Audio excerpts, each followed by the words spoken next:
అందరికీ praise lord. దేవుని నామానికి మహిమ కలుగును గాక. మీరందరూ బాగున్నారు కదా? మీరు పెడుతున్న ప్రతి ప్రార్థన రిక్వెస్ట్కి ప్రతిరోజు మేము ప్రార్థన చేస్తున్నాం. మా ఆశ అంతా ఒకటే, ఎన్ని బలమైన శోధనలు మీరు ఎదుర్కొంటున్నారో, ఎలాంటి క్లిష్టమైన పరిస్థితుల మధ్య మీరు ప్రార్థన చేస్తున్నారో, వాటన్నిటికీ తగిన సమయం ముందు నా ప్రభు మీ అందరికీ జవాబు దయచేయుదురుగాక. Amen. God bless you all. ఈరోజు మనకి కలుగుతున్న ఒత్తిడిని బట్టి, మనకు కలుగుతున్న శోధనలు బట్టి మనం ప్రభుని ఒక ప్రశ్న అడుగుతుంటాం. ప్రభా, నాకెందుకు ఇన్ని బలమైన శోధనలు వచ్చాయి? నేను తట్టుకోలేకపోతున్నానయ్యా. బ్రతకడానికి అవకాశం లేదు ప్రభా, ఎందుకుంటున్నానో కూడా అర్థం కావట్లేదని చాలాసార్లు బాధపడుతూ ఉంటాం. కొంతమంది అంటారు, ఈరోజే నా చివరి రోజు, రేపు ఎల్లుండో ఎదుకులాగా చనిపోవాలని కొంతమంది మనసులో రకరకాల నిర్ణయాలు తీసుకొని తప్పుడు మార్గంలోకి వెళ్ళిపోతూ ఉన్నారు. ఈరోజు నేను ఒక మాట చెప్తాను, శోధనని కొంచెం ఓర్చుకొని జయించడానికి ప్రయత్నం చేయండి. మీరు జయించడానికి నా ప్రభువే మీకు శక్తిని దయచేస్తాడు. ఎందుకంటే నేను కూడా ఒకప్పుడు రైల్వే ప్లాట్ఫామ్ దగ్గర మా తల్లి ఒళ్ళో పడుకొని నా ఓపిక అంతా కూడబెట్టుకొని చివరిసారిగా మా అమ్మ వైపే చూసి ఈ బాధలు అనుభవించలేక ఇంకొక ట్రైన్ వస్తే దాని కిందకు దొల్లుకుంటూ వెళ్ళి పడి చచ్చిపోదాని నిర్ణయం తీసుకున్నాను.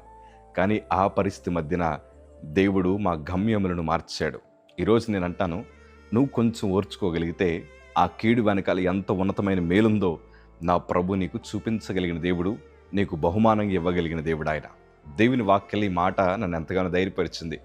కొరింథీయులకు రాసిన మొదటి పత్రిక 10వ అధ్యాయము 13వ మాట మనం చదవగలిగితే, సాధారణంగా మనుషులకు కలుగు శోధనలు తప్ప మరి ఏదియో మీకు సంభవింపలేదు. దేవుడు నమ్మదగినవాడు, మీరు సహింపగలిగినంత కంటే ఎక్కువగా ఆయన మిమ్మల్ని శోధింపబడనీయుడు. అంతేకాదు, సహింపగలుగుటకు ఆయన శోధనతో కూడా తప్పించుకుని మార్గములను కలుగ చేయును. ఈ వాక్యాన్ని మనం చదువుతున్నప్పుడు నాకు చాలా ఆదరించే మాట ఏంటి తెలుసా? ఆయన నమ్మదగిన దేవుడు. మనం ఎంతైతే తట్టుకోగలమో అంత మాత్రమే మనకి శోధనలు వస్తాయి తప్ప అతికి మించి శోధించడు ఆయన. ఈ శోధన ఎందుకు ఇవ్వాలంటే, ఈ శోధన వెనకాల ఘనమైన విజయాలు మన కోసం దాచుంచాడు. నేను అంటాను, ఈరోజు శోధన రాకపోతే నేను ఇంత ఆశీర్వాదం చూసేవాడిని కాదేమో.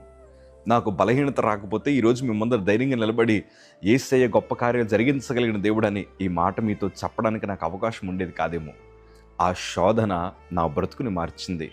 ఆ శోధన నా జీవిత చరిత్రను మార్చింది. ఎందుకంటే నిన్ను నన్ను చేసిన దేవుడు నమ్మదగిన దేవుడు. నాకు తెలుసు నువ్వు భరించలేనంత భారాన్ని మోస్తున్నావని, హృదయము పగిలిపోయేలాగా ఏడుస్తున్నారని నాకు తెలుసు.